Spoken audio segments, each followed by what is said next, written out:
L'histoire que je vous conte aujourd'hui, c'est l'histoire du Noël de Savarin. Ha! Le Noël de Savarin. Savarin, c'est un homme qui vit il y a de ça bien longtemps. Assez longtemps que dans ce temps-là, dans le temps des fêtes, il y avait de la neige. Ah ouais! Assez longtemps que dans ce temps-là, il n'y avait pas de voiture. C'était les chevaux qui traînaient les carrioles puis les barlots.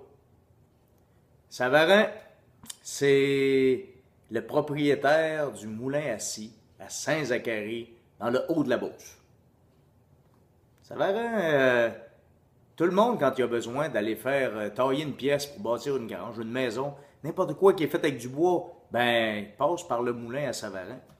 Fait que tout le monde connaît Savarin, mais il est réputé pour être un homme qui est assez dur en affaires, puis qui lâche pas un sourire pour rien. Faut dire que Savarin, quand il était jeune, il s'est marié. Il s'est marié avec une femme avec laquelle il était en amour, mais en amour profond.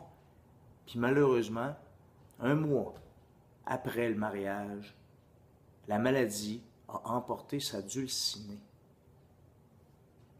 Depuis ce temps-là, Savarin, il est venu dur. Dur comme de la pierre qu'était son cœur. Il a enfoui cette tristesse-là au plus profond de lui-même, puis il s'est fait une bonne carapace. Une carapace d'homme, d'affaires, qui souriait pas pour rien. Ben, le temps des fêtes approche. Et puis Savarin, le temps des fêtes pour lui, Noël, jour de l'an, ben c'est des jours comme toutes les autres. Savarin, en plus d'être un homme qui fait des planches puis du bois, ben, quand il arrive le soir à la maison chez eux, la seule chose qu'il fait, son réconfort, ce qui lui permet d'avoir une petite routine de tous les jours, c'est qu'il descend au sous-sol. Ben, au sous-sol, c'est un trou qui s'est creusé en dessous de la maison par une trappe secrète qui entoure d'un tapis. Il a creusé juste assez grand pour que lui puisse descendre par une petite échelle. Dans le trou, l'espace pour une table, une chaise, puis sur la table, un coffre, un petit coffre dans lequel il y a des pièces d'or. Savarin, tous les soirs, compte ces pièces d'or. C'est comme si, quand il les a comptées, puis qu'il réalise qu'elles sont toutes là, puis des fois il s'en en rajoute une, deux, ben, ça le réconforte, ça le rassure. C'est comme ça qu'il va se coucher puis qu'il s'endort. Ben, le 24 décembre, au village, tout le monde est dans l'esprit des fêtes. Les enfants sont dehors pour jouer, tirer des balles de neige. Pas question de les laisser dans la maison, parce que dans la maison, les femmes font la mangeaille pour le soir. Ça sent bon. Les tartes, les tourtières, les gâteaux, les ragoûts, tout se mélange, les beignes dans le haut du poêle. Des hommes, il n'y a pas de congé qui soit admis dans la maison non plus. Les femmes les envoient dehors, sont bien trop chialeux. Fait qu'ils en profitent pour aller dans les sheds, où ce qui sont les chevaux, pour astiquer leur attelage, pour la mettre belle. Saint-Zacharie, dans l'eau de la Beauce, les gars sont fiers. Puis c'est comme ça qu'ils se préparent pour la messe de minuit. Tout le monde, sauf Savarin. Savarin, lui, sa maison est plus loin. Elle n'est pas direct dans le village. Elle est sur le haut de la côte, dépassé le village. C'est la seule maison qu'il y a dans ce coin-là. Puis lui, ben, le 24, comme tous les autres jours, il fait son ordinaire.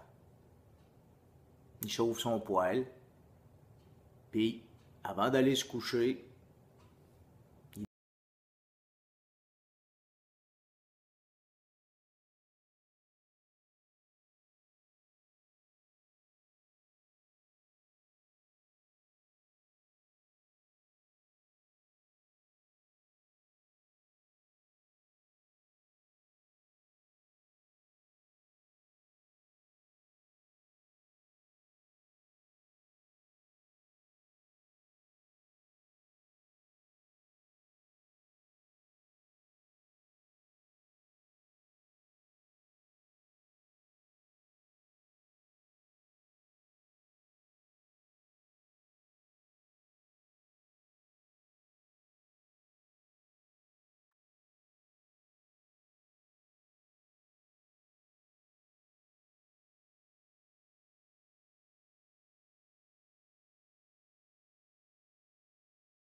Savarin, pour aucune considération, passez votre chemin. Je veux rien savoir de vous. Passez votre chemin. Moi, je suis un homme tout seul, puis je laisse pas rentrer personne. La nuit comme ça. Allez plus loin dans le village. Ils vont vous faire rentrer. Non, je vois rien. Le village est trop loin. Il faut que je rentre, sinon je vais geler. La charité, monsieur, la charité.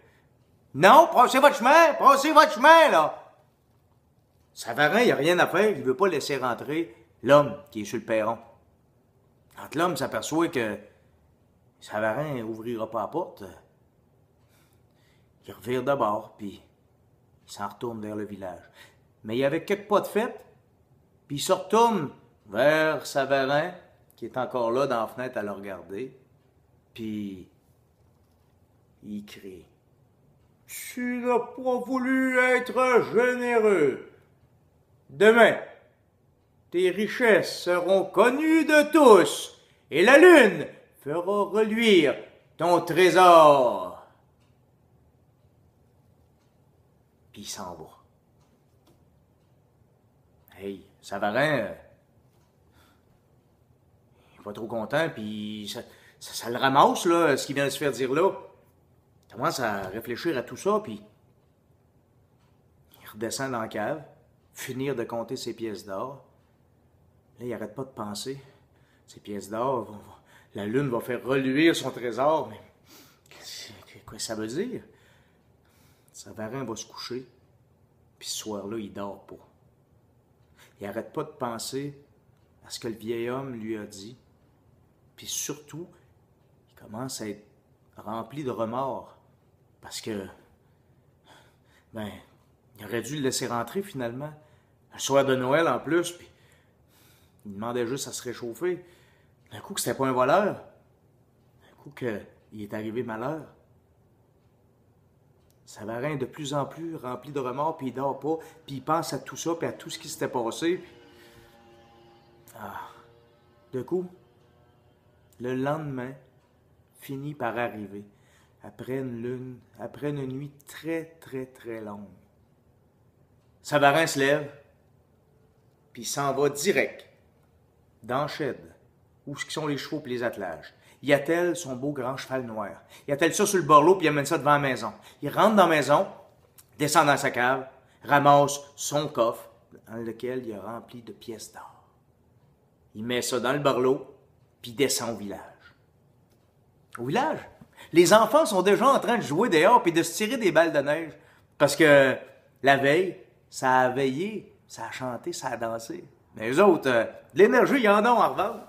Fait qu'ils sont dehors comme ça, puis ils voient-ils pas le bonhomme Savarin, avec son barlot puis son cheval, qui descendent la grande côte. Les enfants se regroupent, puis ils s'éloignent. Vous savez, le bonhomme Savarin, ils le connaissent pas. Puis ce qu'on connaît pas, ça fait peur. Ça fait qu'ils ont peur de lui. Puis Savarin arrête son cheval. Puis il fait signe à un qui était pas loin de venir le voir. Le jeune a peur, mais il est curieux. Surtout que Savarin a une pièce d'or dans les mains. Puis, il la montre. Puis elle reluit. Puis là, le jeune, la curiosité l'emporte sur la peur. Il s'approche de Savarin. Savarin dit, tiens, c'est pour toi. Tu vas porter ça à tes parents. Puis dis-le que je vous le donne. Un jeune part. Une pièce d'or! Une pièce d'or! Il arrive dans la maison puis raconte ça à ses parents. Puis durant ce temps-là, les autres jeunes s'étaient attroupés autour du borloo. Puis Savarin donnait les pièces d'or. Tiens, c'est pour toi. C'est pour toi. Va porter ça à ton père puis ta mère. C'est pour vous autres. Savarin, comme ça, donne toutes ses pièces d'or. Il s'en garde pas une. Les parents qui voient les jeunes arriver, tout énervés avec le pièce d'or dans les mains, sortent sur le perron pour voir qu'est-ce qui se passe dehors? Puis c'est là qu'il voit Savarin. Puis qu'il voit ce qui est en train de se passer. Quand Savarin a eu fini de distribuer ses pièces d'or, il s'est en retourné chez eux. Il a remonté la côte, il est rentré dans la maison, puis il a chauffé le poêle. Puis il s'est fait la soupe de Noël. Ben de l'eau dans sa soupe, moi, Savarin. Vers midi, à peu près 1 heure et demie après qu'il soit arrivé, il était comme... Il mangeait sa soupe. Il était comme heureux. Il était bien. C'est comme si tout le poids de l'or qu'il avait sur les épaules venait de s'en aller. Il savait qu'il venait de bien faire les choses. Ouais. Il était heureux. Il était heureux, pas plus que ça, mais heureux. Bien. Enfin, il avait commencé à regoûter à un peu de ce bonheur-là qu'il avait quand il était marié avec sa douce. Ça cogne à la porte. Savarin se lève, puis il rouvre la porte. L'autre bord, le petit jeune, le premier qui avait reçu la première pièce d'or. Il est là avec ses frères, ses sœurs, ses parents, puis il s'avance. Monsieur Savarin, est-ce que vous voulez venir prendre le repas de Noël avec nous autres? On aimerait ça que vous veniez nous voir. Ben,